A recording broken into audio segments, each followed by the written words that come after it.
Wiggle sort. Given an unsorted array nums, reorder it in place such that nums of 0 is going to be less than or equal to nums of 1, which will be greater than or equal to nums of 2, which will be less than or equal to nums of 3, etc. So we basically want to create this pattern in the input array.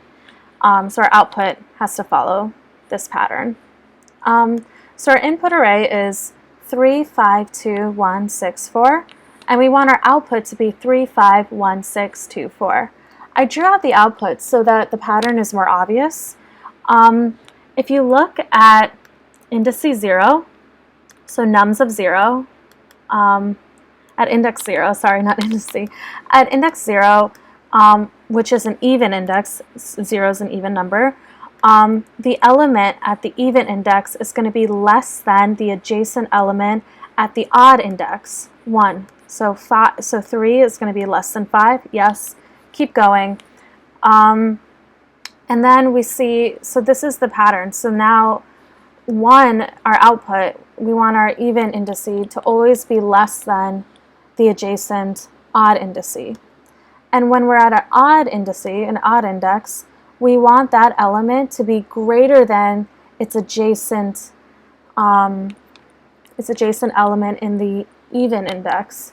So 5, we want that 5 to be greater than 1, etc. So we basically want to create this pattern.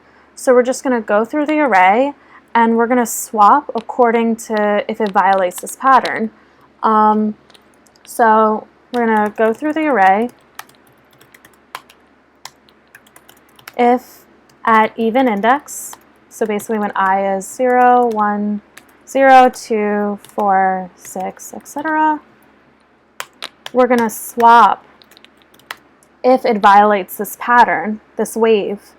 So we're going to swap if nums of I, remember I is even, so if nums of I is greater than its adjacent odd indice. So if I is 0, if nums of 0 is greater than nums of 1, we know it violates this, right? So we need a swap. So nums of 0 is actually nums of 0 can be less than nums of 1. So we can get this pattern. So we're basically swapping to correct it if it violates our pattern. So if at odd index, so when we're at an odd index, so when I is 1, 3, 5, etc., we're going to only swap if nums of I is less than nums of I plus 1. Okay?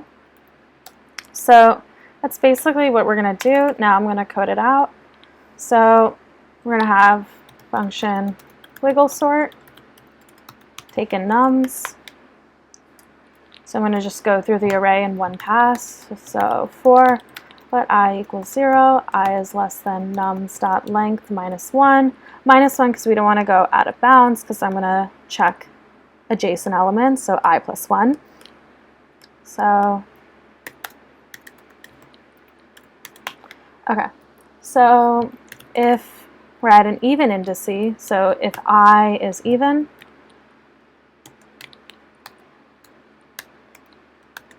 we're going to swap if it violates our pattern.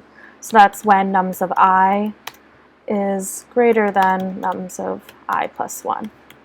Right? We're always going to look at adjacent elements and then just swap.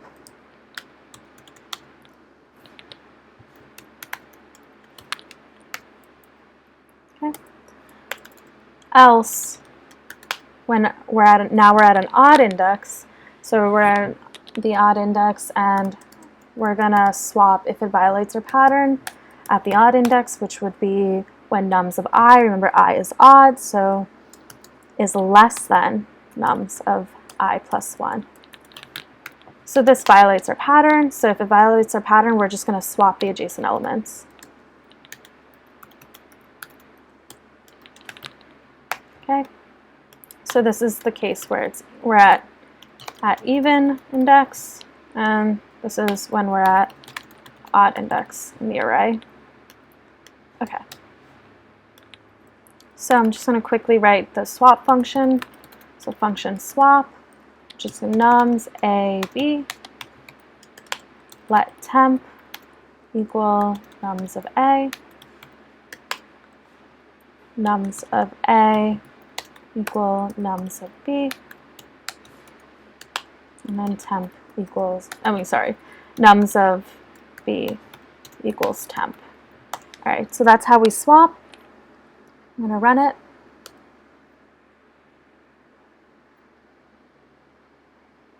Okay, so just want to quickly go over the time complexity of this.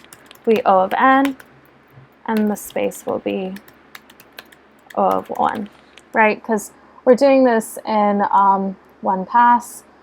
And yeah, another way you could do this problem is you could just initially just sort this array and then just swap adjacent pairs, just basically swap the pairs.